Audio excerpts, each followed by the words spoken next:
So when we talk about enzymes, we're talking about two separate ways that we can use them. So we can use them to support digestion, or we can use them systemically. So systemic enzymes enter the bloodstream, and then they travel around the bloodstream where they break down anything that is dead, dying, or does not belong.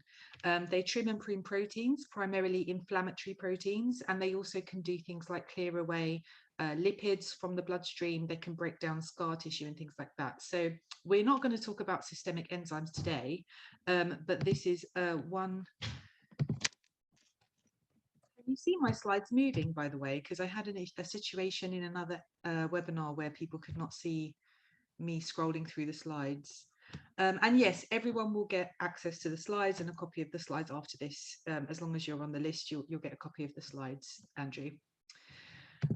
So yeah, systemic enzymes. So the main systemic enzymes that you'll see a lot in practice is serrapeptase, very potent anti-inflammatory, nattokinase, which is associated with cholesterol reduction, but it's also kind of like a biofilm disruptor. And there's one called lumbrokinase, which we don't actually make, but that's a common tool when dealing with very severe biofilm enveloped kind of toxins, bacteria and things like that. And you see that lumbrokinase come up a lot in with autistic children, and the kind of therapies to detoxify them of all the metals that they've accumulated. So food triggers. So I tried to find a summary actually of food triggers, and once I was in PubMed, it was just an unbelievable amount of information. So we've got migraines triggered by food, IBS triggered by food, autism being affected by food, dietary polyphenols. We've got dermatitis, rheumatoid arthritis, psoriasis, all sorts of things that are being triggered by food. And to date, there is not one kind of specific, outside of the FODMAP diet, for example, there's not one specific thing that seems to be able to manage these people. So what is going on, and why are they being triggered by food? And that's kind of where enzymes come in to untangle the situation. So when we're speaking to a client, they might be having, lots of different symptoms related to food. So they might feel fatigue either immediately after they eat, or up to 3 days after they eat, or they might be fatigued generally. We see dark circles, bags under the eyes, insomnia.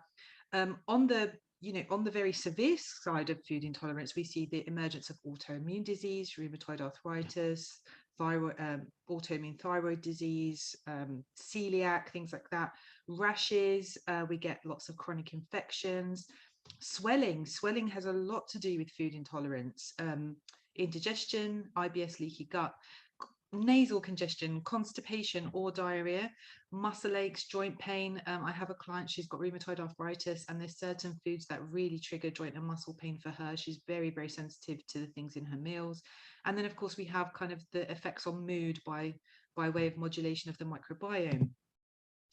So, the typical kind of clients I see, and I'm sure that your clients reflect this as well, is I've got, a 40-year-old female who is apparently healthy. So the issue with many of these clients when they come to see me is that they appear to be very healthy. So clients are often confused because they're having what they regard as a good breakfast. Maybe they're having oat milk porridge with nuts, seeds, berries, things like that. Maybe they don't touch sugar, they only use honey, things like this. So a lot of them have really good habits, many of them in fact, but they still have these kinds of issues. And so I kind of took a couple of my clients to just give you an overview of all the different ways that enzymes can be used to help. So I've got a fertility client who she had no periods for about 9 months. I got her on some hormonal balance formulas along with enzymes. So we had no change from the herbs until I put her on enzymes. I put her on fat and protein related enzymes, and then her periods came back. I've got a 55-year-old female who has chronic, really severe eczema and migraines. Again, immediate improvements with enzymes. I have a 49-year-old male who believes himself to be healthy, but he can only eat raw meat. And if he eats anything that is not raw meat, and what I mean by that is he'll go to the butcher, he will buy liver, he will come home and he will eat the liver directly without cooking it. And if he doesn't do that, he gets a flare up of psoriasis. So what is going on there? I have a 39-year-old female. She had a gastric bypass surgery, and ever since then, the only thing she can eat without symptoms is hula hoops. I have a 50-year-old male who has these kind of random episodes of IBS after eating fruit.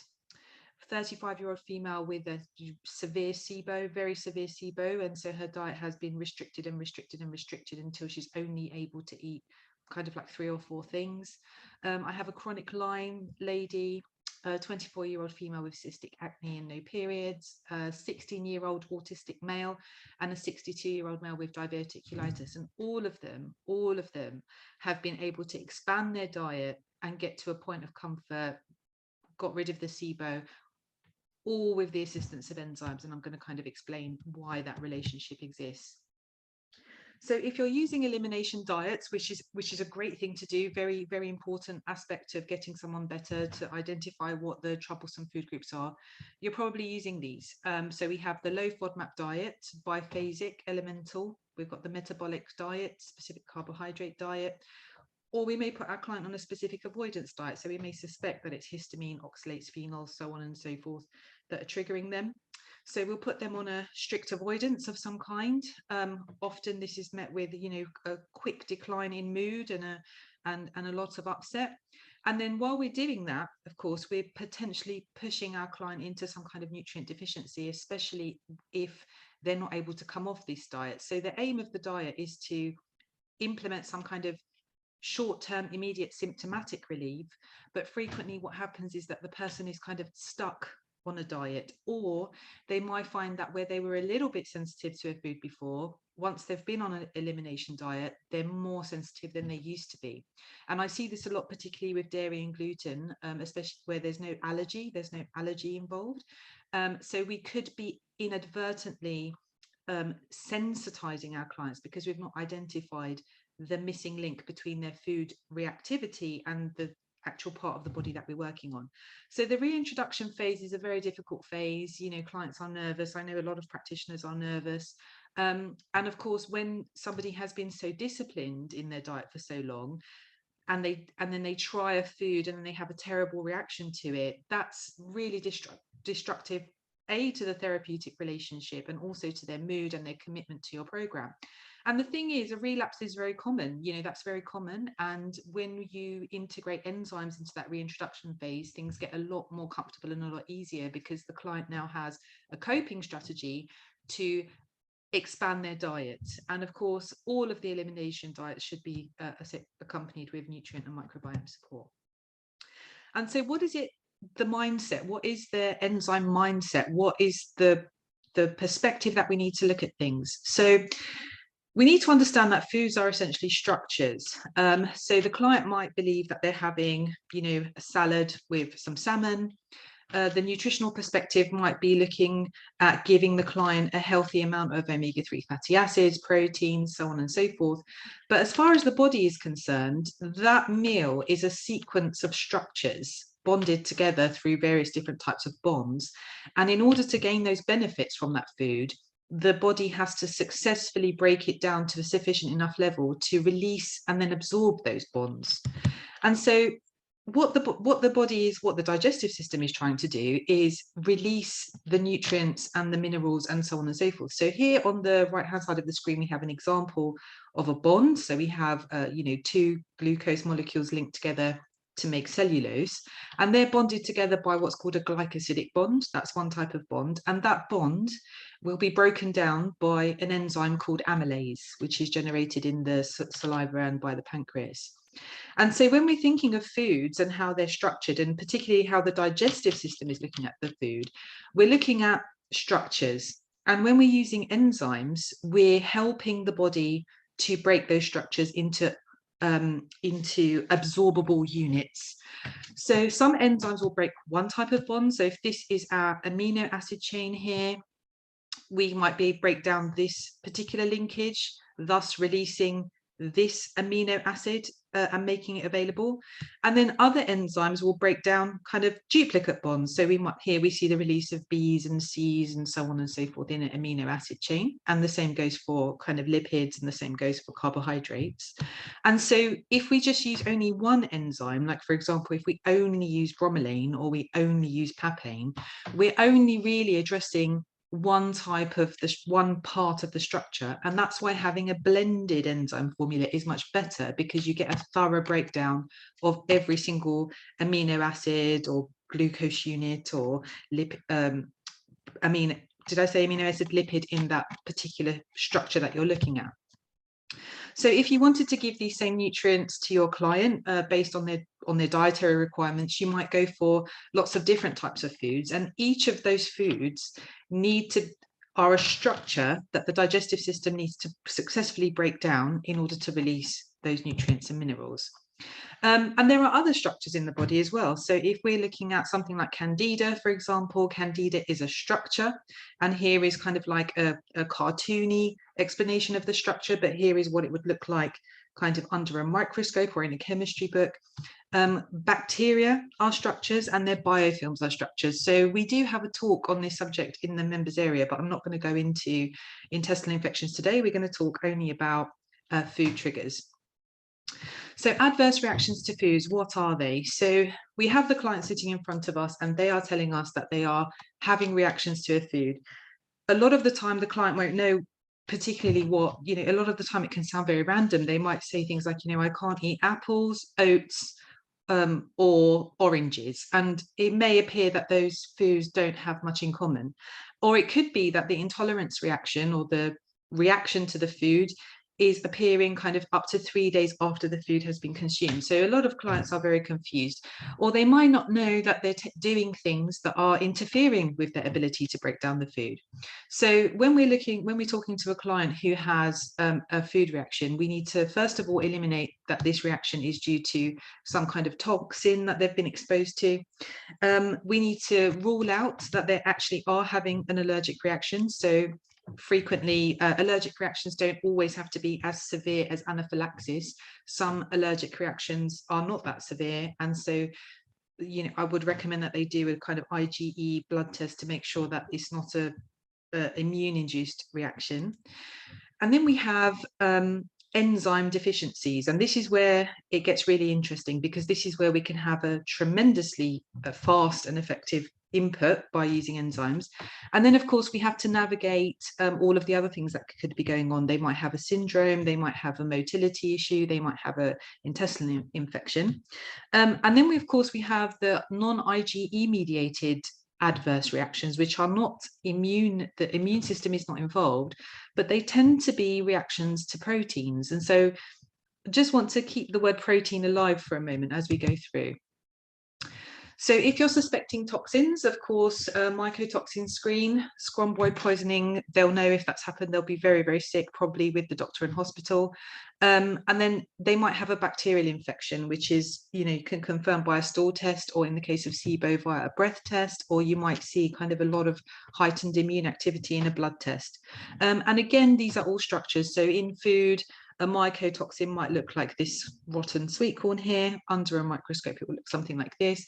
But ultimately, it's just another set of structures that the body has to deal with. And these structures bind to things and disrupt things by virtue of their structure. One thing that wasn't in the flow chart is the effect of GM foods. So there was one study that I read that pigs that were fed GM corn had really severe stomach inflammation. They also had uterine issues, their wombs grew too large, and so on and so forth. So GM is, in my mind, another major contributing factor to digestive and enzyme problems. So let's take proteins. So we've got two terms that we use. A lot of people use them interchangeably. So we have maldigestion, which is the impaired breakdown of nutrients. And then we have malabsorption, which is a defect in the mucosal phase where the transport of amino acids into the bloodstream, it's something wrong there. So with malabsorption, it could be that they have a condition, or they're taking a medication, or they have kind of scalloping or injury to the area. But a lot of the time what we're dealing with is actually maldigestion. It's the impaired breakdown of the nutrients. And so the process of protein digestion happens with chewing, and then we go to the stomach where the kind of complete protein needs to be unfolded and into a long string of amino acids. And then we get to the small intestine where some absorption happens and some digestion continues. But often the problem begins with the stomach. So let's take a look at that. So this is the process of protein digestion and absorption, and it does it all by virtue of proteases.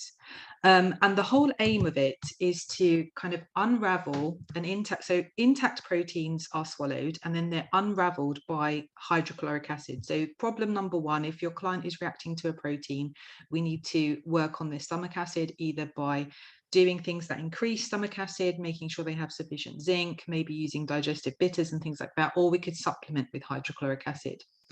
And then the denatured protein is now a string of amino acids, which can be broken down by pepsin and proteases into shorter segments, as we can see here. Then it will go through to the small intestine, where further enzymes continue to degrade those little strings into smaller molecules, and then those small amino acids are entered into the bloodstream.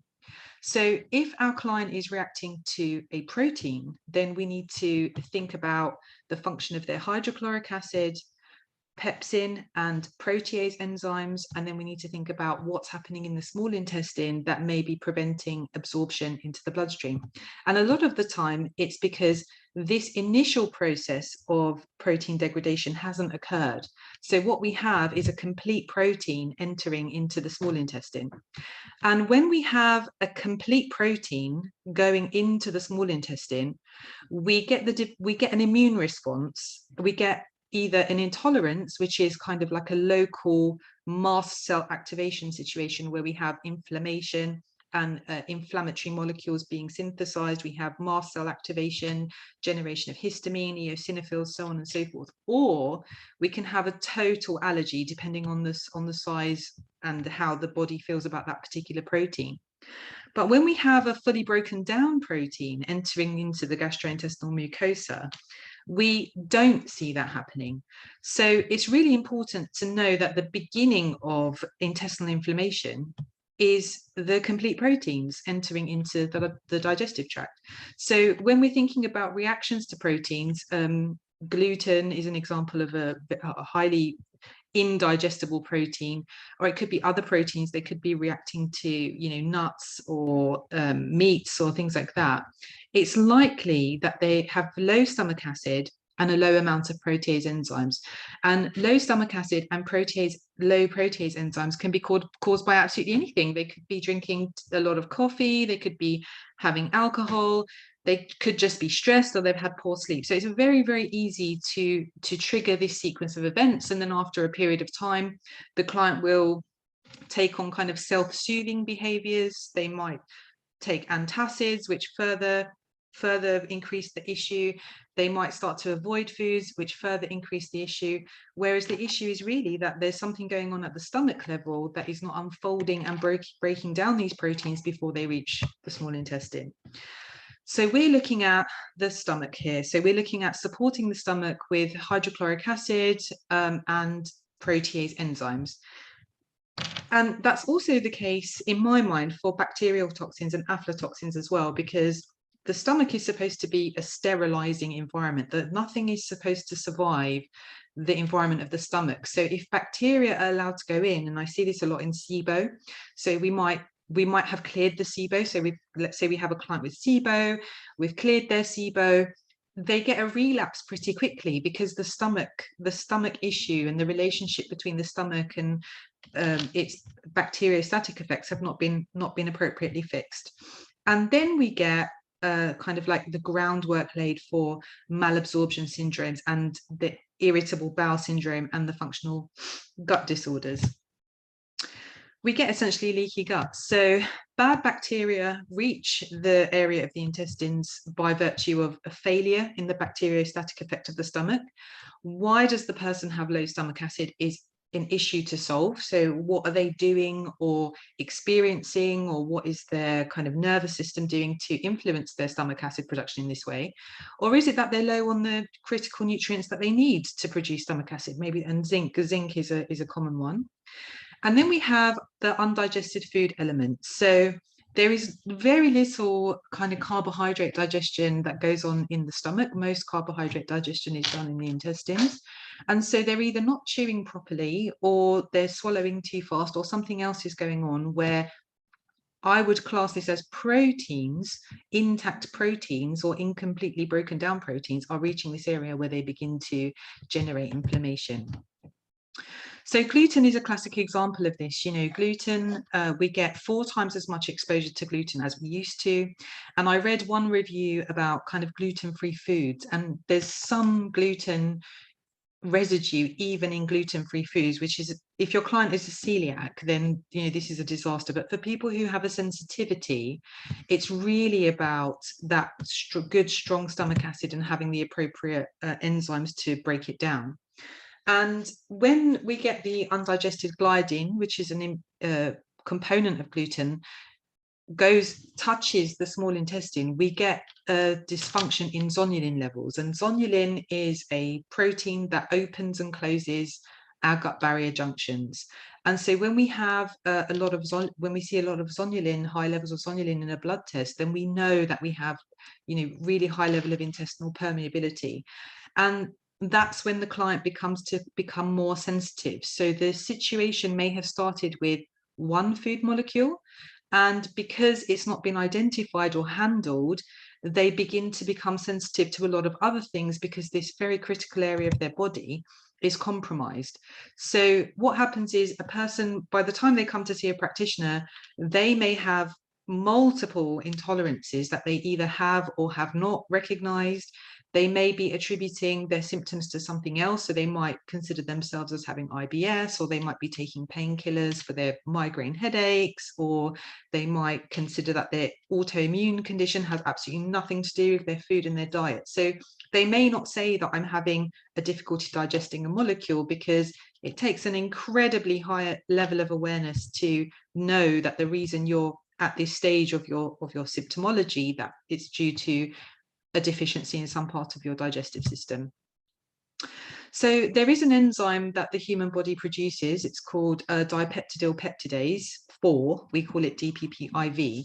And it's an enzyme that breaks down the protein-rich bonds in gluten. So it doesn't degrade all of the gluten, but it degrades enough of the gluten to prevent an intolerance reaction to gluten, but it doesn't break down enough of the gluten to eliminate a celiac reaction. So it's not, if your client is celiac, then they should just completely avoid gluten. But if your client is sensitive and reactive to gluten, then this can be very good for them, especially if they want to eat out. So it doesn't matter how much we try to avoid gluten, any restaurant or lunch that you go to, they're going to have some gluten in something that they're going to present you with, and taking an enzyme with DPP4 is a really good way of making sure that that doesn't trigger the intolerance reaction. So if the person is having a reaction to a protein, and we know that if they have an intolerance, it probably began with difficulty with protein, although they might not have identified it as such. Then we know that they're having an issue with breaking down proteins, which we know then that they're having an issue absorbing amino acids. And then we know that we need amino acids to synthesize other amino acids. So a lot of the time when people are reacting to a food, they'll have all sorts of other issues because they're now deficient, or they don't have access to the amino acids that help them manage blood sugar, their mood, their skin, their sleep, their memory, their calcium absorption. You get all sorts of systemic effects that boil back down to this issue with an inability to unfold proteins. And so we get loads of protein problems. So we have, PMS, we get anxiety, insomnia, slow healing, growth, protein deficiency, calcium problems. We get foul smelling sores, all sorts of things, because we need those amino acids for incredibly critical things that are going on in the body. So if they're having a reaction to a protein, they're not breaking down protein. If they're not breaking down protein, not only are they having the intolerance reaction, but they're also having all of these systemic effects. And they're going to be deficient on a lot of things because they're not able to access the amino acids that the body needs to do the protein related work that it needs to do. And then we have low-grade inflammation of the small intestine. And even the tiniest amount of inflammation will impact on small intestinal function. And this is absolutely critical. And this is where we get the birth of reactions to carbohydrates. So here we have an issue with amylase and pancreatic enzymes. So most carbohydrates are broken down and facilitated by enzymes that are secreted by the pancreas and go through the pancreatic duct into the small intestine, and some are also synthesized at the brush border by enterocytes. And then what happens is when they're not appropriately broken down, they absorb water and electrolytes into the bowel, and this is where we get the diarrhea, wind, bloating, distension, and abdominal pain. And we also get the exhalation of hydrogen, carbon dioxide, and methane. So we see this a lot in SIBO. It's essentially, we see this kind of SIBO-like reactions to foods but then the person might have high levels of hydrogen, but that might not be a SIBO, that might not be SIBO, that might just be bacterial fermentation of carbohydrates anywhere. So what's happening here? So again, we have enzymes. So the beginning of carbohydrate breakdown and absorption starts with amylases in saliva, and then the pancreas releases its enzymes into the intestinal lumen, where we have the enzymes lactose, maltose, and sucrose, or some people refer to, there's also another version of sucrose called invertase. And they break these things down into their subsequent units. So lactose breaks down lactase into galactose and glucose. And if a person is not producing a lactase enzyme, then they will not be able to break down lactose into galactose and glucose, and then they will have watery, runny diarrhea and abdominal pain whenever they have lactose. And the same goes for other elements of carbohydrates. So what do we do about that? So carbohydrate intolerance we will probably see it in clinic as SIBO, IBS, and intolerance. We'll see a lot of bowel issues, but long term, so some people kind of acclimatize to their symptoms, or they might avoid things that trigger a stronger reaction than other things. They may have already kind of adjusted how they live their lives in order to avoid this reaction. But we see sleepiness, loss of focus, we see hormonal imbalance, we see all sorts of imbalances going on, because if you're not able to break down carbohydrates and absorb them into your system, and if the continuous triggering of your intestine is causing ongoing inflammation, then there's all sorts of things that you're not going to absorb. So we see this a lot with atopic conditions, skin problems, respiratory issues, inflammation, histamine issues, and abscesses. And why do we see that? So if we unfold our digestive system into a straight line, we'll see the process that food has to go through in order to turn into nutrients and waste products and energy and glucose and so on and so forth. So we've spoken about the stomach, where we have primarily hydrochloric acid and pepsin. It's very damaged by alcohol. And what we want to do is we want to see that protein unfolding process. The protein is unfolded and then snipped into smaller pieces, where it's then going to go through, where further enzymes are going to continue to work on those proteins.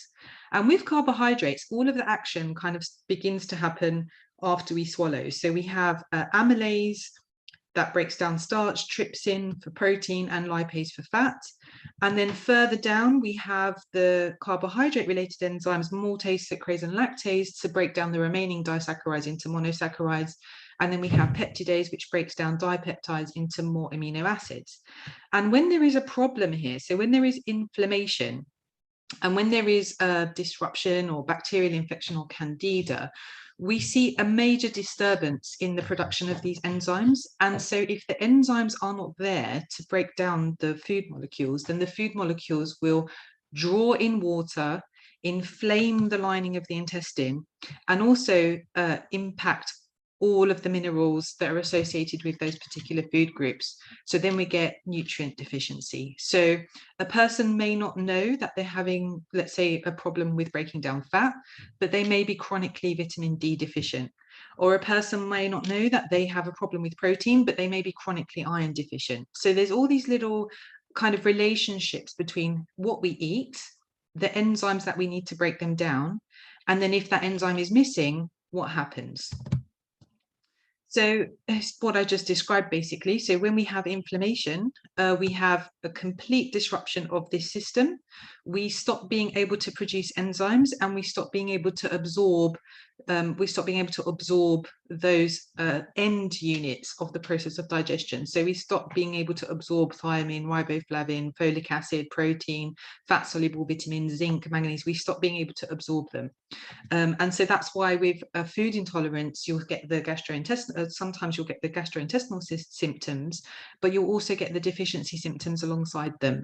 And so you may want to supplement, but if you don't replace the missing enzymes, then even kind of like your oil-based nutrients will not go through into the system. And so this is what happens. And lactose is just an example of one molecule, but it could be any molecule. It could be maltose, it could be another food. And these are all of the enzymes that play a role in preventing this relationship from happening. So if the lactose is not broken down by lactase, so the lactase successfully broken down by lactase turns into glucose and galactose, and that gets absorbed. And if there is no lactase, the lactose goes into the large intestine, unbroken, complete molecule, where it's subject to bacterial fermentation, producing gas, acids, flatulence, and abdominal pain. And that is basically what underlines most intolerance reactions. And so pretty much all intolerance reactions have a direct relationship with enzymatic function. And by knowing which enzymes are missing, we can replace them. And so when we get to a reintroduction phase with the person, by supporting them with the enzymes that are missing, we facilitate healing of the intestinal mucosa, and we facilitate the breakdown of foods and make them available for absorption. So I'm just going to take a few of the key diets here. So FODMAP. So FODMAP is a common intervention. I like it a lot. I use it myself, but I also know that it's not long term, and I don't want clients stuck on it. And the troublesome component of most FODMAP foods are called galactans, and they're actually broken down by an enzyme called alpha-galactosidase. So what alpha-galactosidase does is it breaks galactans in FODMAP foods down into their subsequent units. So here is an example of a linkage, and alpha-galactosidase will basically break the bond and say that the lactose or the glucose or the galactan is no longer the original thing. It's broken down, similar to the diagram that we saw about proteins. And there's quite a lot of studies on this. So here's one on a product called Beano, where participants were given a formula, amylase, cellulase, sucrase, and alpha-galactosidase, and they got really good results with it. And so this group of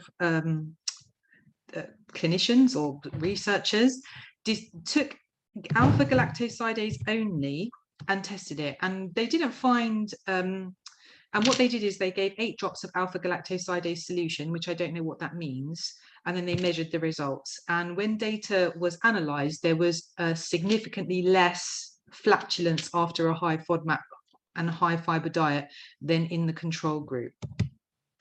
Another study took a dosage of 300 to 1,200 galactose units, and to see what happened when people with that were sensitive to fiber and FODMAPs and had intestinal gas and flatulence, to see what would happen. And both of the doses induced a significant reduction in the symptom score. So alpha-galactosidase reduced gas production following a meal rich in fermentable carbohydrates and may be helpful in patients with gas-related symptoms.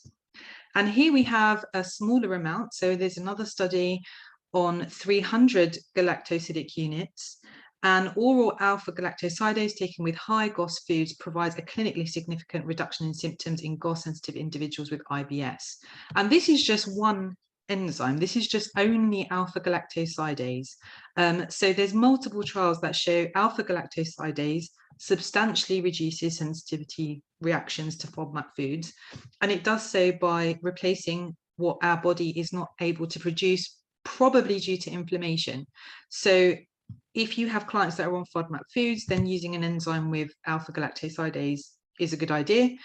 And here is another study where they compared two enzyme preparations, one lactose, one beta-galactosidase, and they just looked at different forms of different forms of delivery, whether it be a soft gel capsule, a caplet, chewable tablet.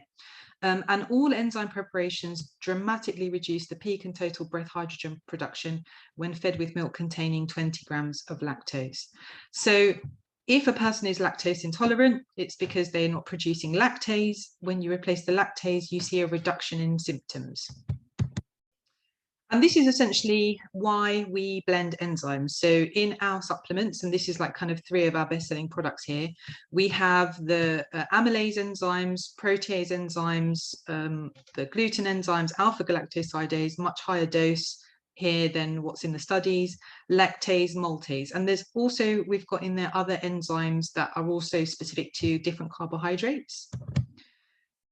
And then we get to histamine intolerance. So last week I met with an allergy doctor and we had a really good and useful debate about histamine intolerance. And I said to her, like, is histamine intolerance a thing? Because, you know, it tends to happen later in life. It affects mostly middle-aged women. Could there be something else going on? How can you be intolerant to something that your body naturally produces? And she said to me that basically it's continuous stimulation of mast cells in the digestive tract, continuous stimulation. And of course, that could be more than you can bear because mast cells are triggered. They're not supposed to be releasing histamine all of the time. So if you have this continuous triggering of mast cells, then you have what's called histamine intolerance, because continuously releasing histamine into your body is intolerable. So we don't actually produce DAO enzyme deficiency directly, but I did want to kind of untangle a little bit of the contributing factors to histamine intolerance and the role that enzymes, digestive enzymes, can play. So we know that alcohol, teas, energy drinks can contribute to DAO enzyme deficiency.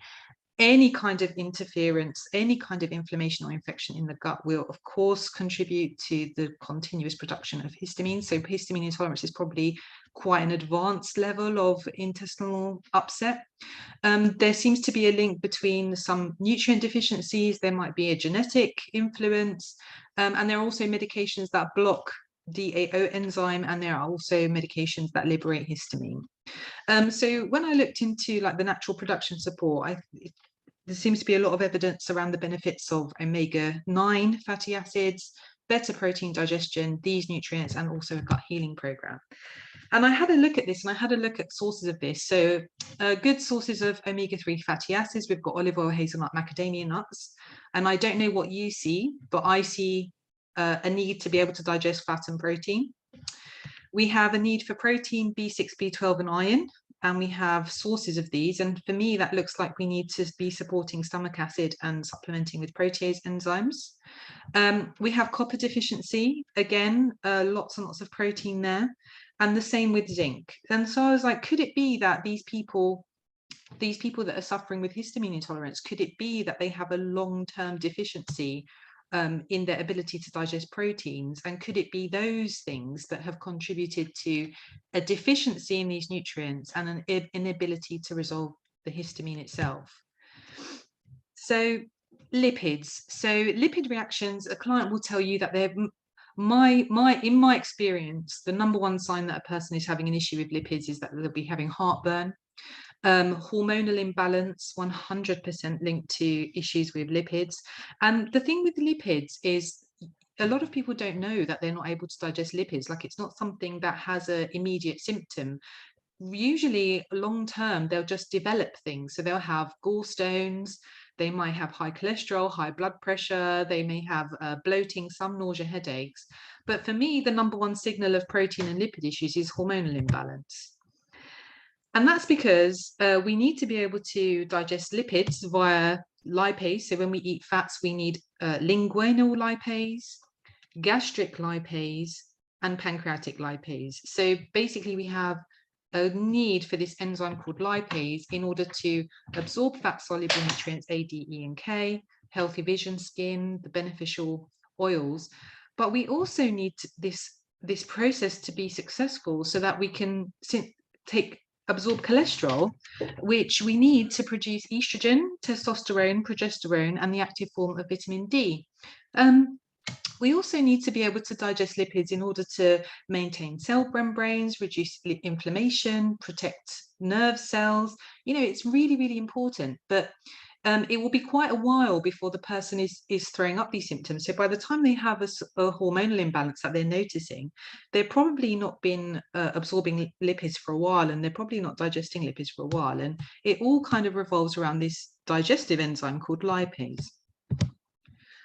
And so to summarize, what have I tried to explain today? So when a person is having an adverse reaction to a food, and we've eliminated that it's induced by toxins, and we've eliminated that it's an actual allergic reaction, what we're left with is supplementing with enzymes, supporting stomach acid, making sure that they're digesting proteins, because if they're not properly digesting proteins, that will trigger the beginning of the leaky gut syndrome and inflammatory reactions.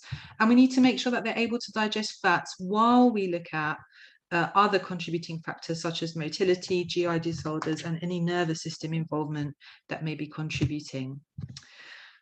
When you are looking at enzymes, so I look at enzymes all of the time because I'm utterly obsessed with enzymes. It's really important to make sure that you're looking at them in their active units. So when you're assessing an enzyme product, have a look at the label. And if it does not say units, active units, and it does say milligrams, then you don't know how potent that enzyme is. And so if you know, for example, that alpha galactosidase, my client is benefiting from a FODMAP diet, I would like to put them on an enzyme that supports them with FODMAPs. You want to see galactosidase units on the label. If you see 50 milligrams or 10 milligrams, that does not speak to its potency level. So this is another really important thing, because there's a lot of enzyme, they claim to be enzyme products, and they give milligrams and things like this, and that's just not the appropriate way to express the potency of an enzyme. So here's an example of one of our products, Complete Digestion. It's one of our best-selling products. And what I've done is I've highlighted in yellow the small intestinal support enzymes. In blue, we have the protein supporting enzymes. And in red, we have the fat digestion supporting enzymes. And all of the enzymes are in their active units. And most of our products, our digestive health products, have exactly the same ingredients, most of them. So this one is special because it has a probiotic blend inside, and what you'll see when you look at the labels is they're just rearranging the enzymes in order of priority. So if we have an intolerance blend, for example, that will have more gluten focused, lactose focused, FODMAPs focused enzymes. The enzymes will be ordered differently according to the therapeutic goal of the product. So some of the enzymes we haven't gone through, because I could talk, we could be here forever if I was going to talk about every single enzyme in every single product. But essentially, I've got this slide here just to explain what the different enzymes do. So amylase for carbohydrates, protease, TheraBlend. So TheraBlend is the blending of multiple protease enzymes together, because enzymes work in different environments. So some work in stomach acid, some work in the small intestine, some work in the colon, and those are all different pH levels. So using only bromelain, for example, even though I love bromelain and I use it frequently, if my goal is to help this person break down proteins at a better level, then I want multiple different protease enzymes that will break away different types of bonds within the protein, within the amino acid structure. We have lots and lots of enzymes that address various aspects of carbohydrates in fruits, from the sugars, the pectins, beta glucans, the cell walls, particularly in hard to digest foods, beans, legumes. So if you have clients that are either going vegetarian or turning vegan, and they're having to do this hard digestive work, These enzymes will all support the breakdown of all vegetables, all fruits, and all raw foods, like raw vegetables and plant foods. And then we have, in some of our products, this probiotic blend, which has lactic acid bacteria to improve nutrient availability, and then Bacillus subtilis, which has been clinically trialed to improve GI symptoms and bowel habits.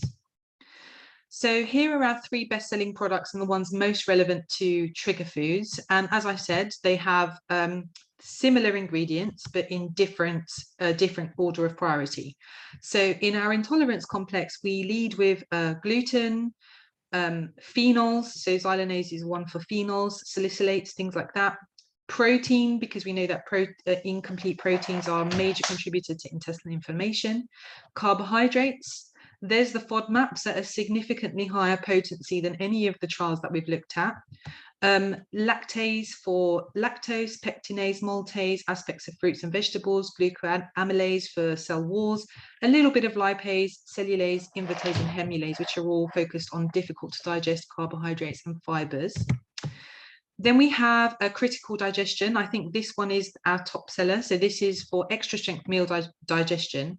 And this one does not have, it has a little bit of the gluten focused enzyme compared to the intolerance complex. And this is really for people that are kind of, having a reaction to food, but it's not a specific food, indicating that there is something going on that's preventing their ability to digest and absorb, something that is pulling water into the bowels, and this will just help them to digest their food more effectively. So these clients may be over the age of 35 and they've started to react to foods. And then this one is my favorite for my hormonal clients. So people who are having hormonal issues, I put them always, or they're constipated, or they have floating or sticky stools, or they have a gallbladder removal or something affecting their gallbladder, then I give them support with fat digestion via Lipo-Optimize, which has mostly lipase and protease and some amylase. So I hope that all made sense. And do any of you have any questions?